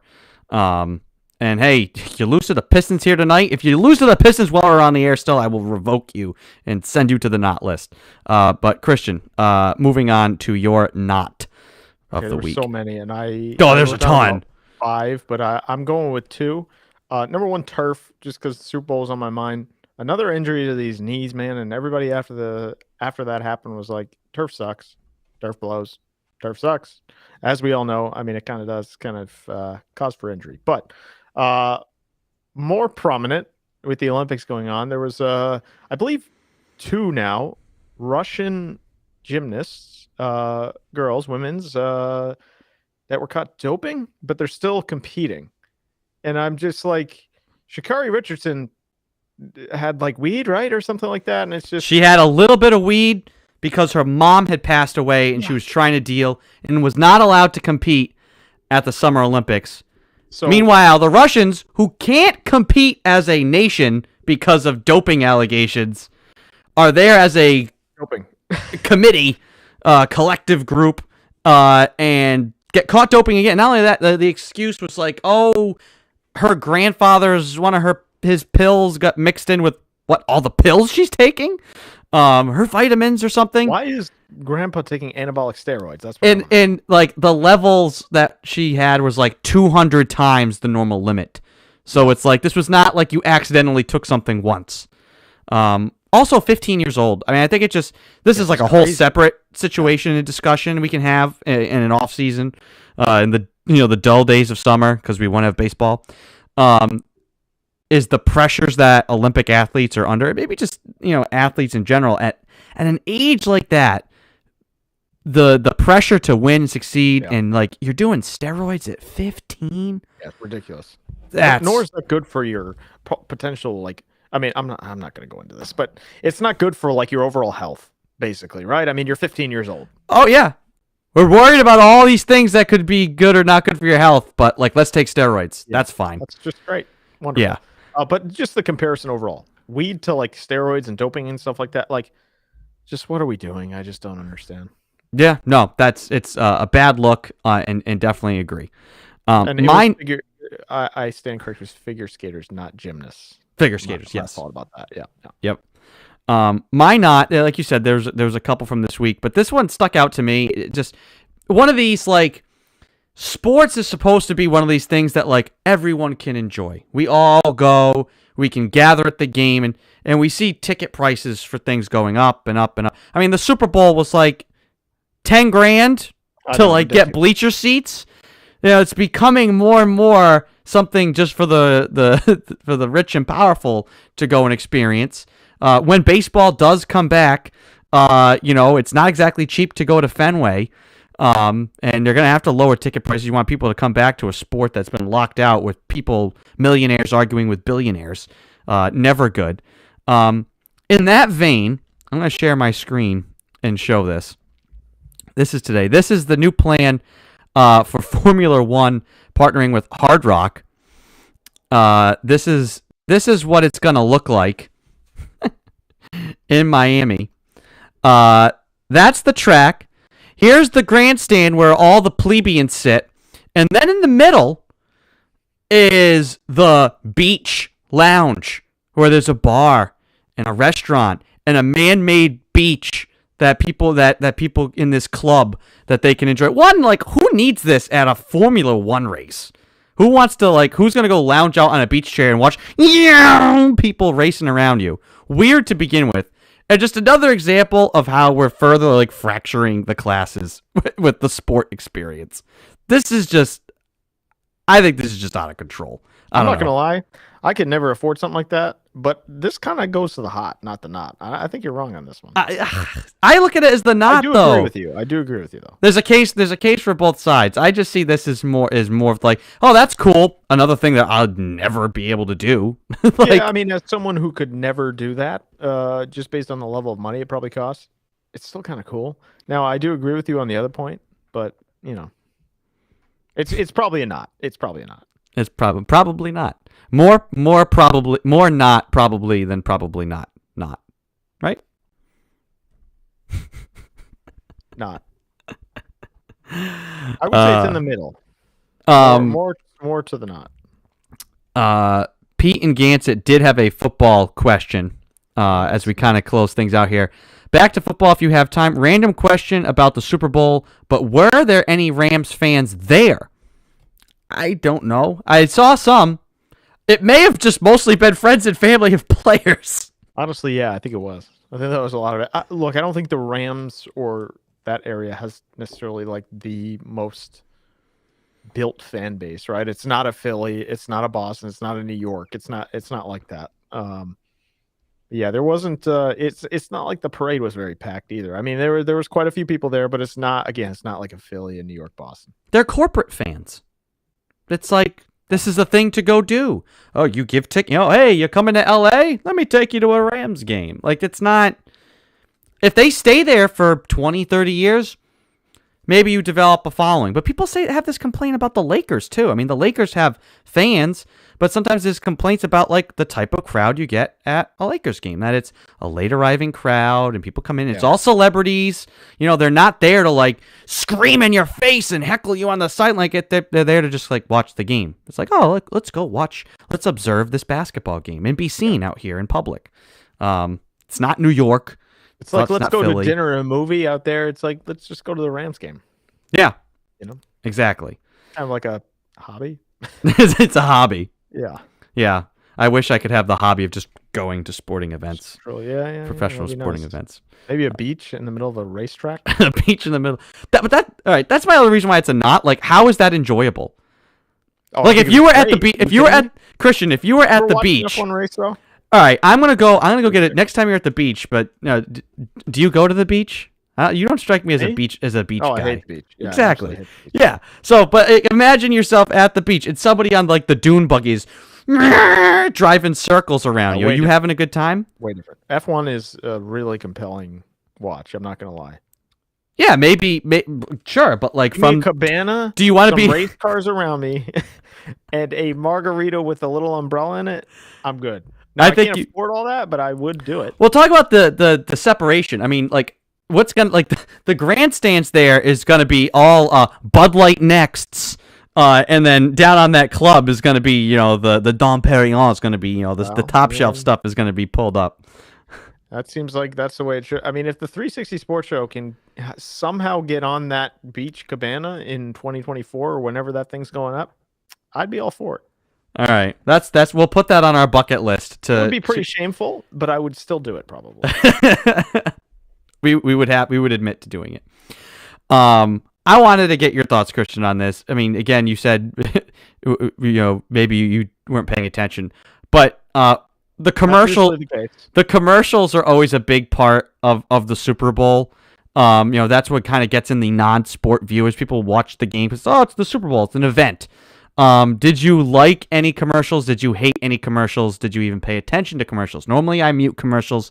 I do watch the commercials during the Super Bowl. Yeah, I can't remember the company. I think it was FTX with Larry David. I did enjoy that one. I'll be honest, in and out on the commercials, but overall, that was probably my favorite from the night. There were a couple other good ones, if I remember correctly. The QR code was probably the most interesting, but also the most useless thing to me because I didn't care. But that was the most interesting / how could you put it? It kind of grabbed you a little bit. Like, what the hell is this? Is this ever going to end? Let me scan this. And we all did. Yeah. So. Well, I mean, and Nick says the QR code commercial was great marketing. Yeah, I mean, it's moving around. It's just like inviting you to all right, I got to try and do this. It reminded me of, I think it was 2 years ago, Reddit did a commercial that was literally just 5 seconds. They just flashed an image with all this text, and then that was it. They paid for 5 seconds. But what did it do? People wanted to know, so they paused their TVs, right? And Reddit gets an endless amount of time for their TV spot when they really only paid for 5 seconds, which was, I thought, genius. And so Coinbase basically kind of got to do the same thing there. The takeaways from the commercials, oh my God, the marketing on crypto and electric cars. I did think the commercials I liked the Joneses with the Toyota commercial. That was a good one, yeah. And at the end you get Joe Jonas and Tommy Lee Jones just being the ignorant, old guy, whoever you are. I thought was funny.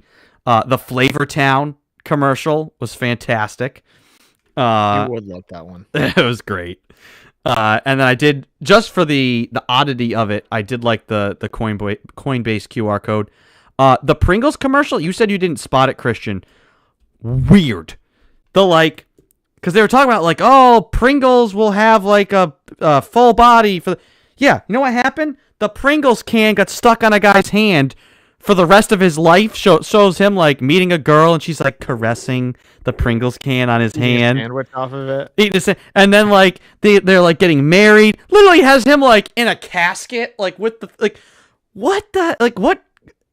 Again, sometimes I wonder who dreamt up these ideas, and some marketing department was like, "You're right, that's a great one. Send it to production." Though. No mustache. No mustache. Did not touch the mustache.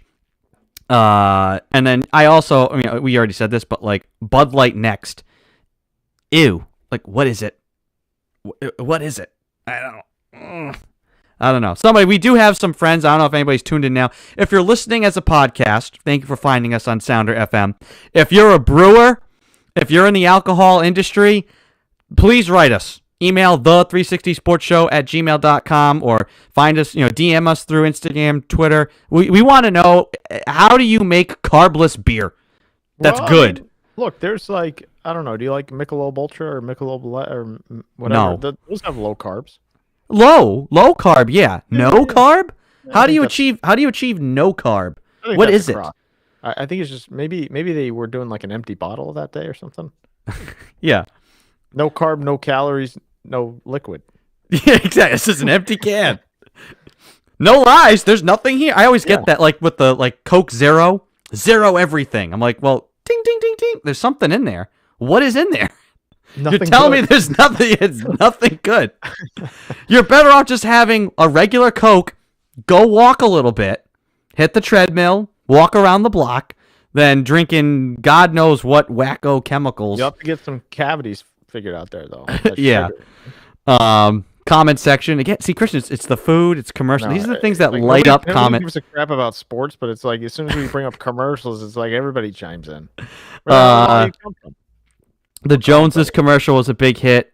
Nick liked the animated NFL commercial. I thought that was okay. I only didn't like it because it felt like they were trying to retread the NFL 100, which they did a few years ago, which I thought was amazing. Like that's a commercial I will go back to watch because it was so well done. Show, Nick saying the halftime show was overrated. I don't think we can take anything he says with validity today, but you know what? Maybe next time. Let's see. Corrine says Sopranos Chevy commercial 100. I know that one was one that got that was a tearjerker for some. Yeah. The Chevy commercial. I'm trying to think of any of the other big ones that there was another like electric vehicle one. It had like the robotic dog, and it was like the digital dog, and it was like it jumping off a roof, and then it's like battery dies. I'm like, great, this is another weird commercial where like this thing. I thought they were gonna come back and it was like like gonna be like robot dog. Yeah. We can rebuild him. I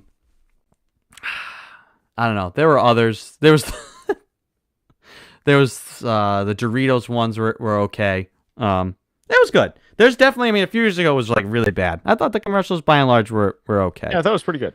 Yeah.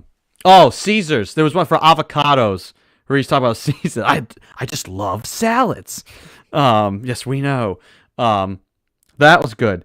Caesar's sportsbook ones, I am so done with. I do not want to see another ad for a sportsbook because it's just ad nauseum, and it's just really getting on my nerves. And with all the stuff about guys paying to lose and all this stuff, the NFL should maybe try and tone back how much it's like, bet on the games.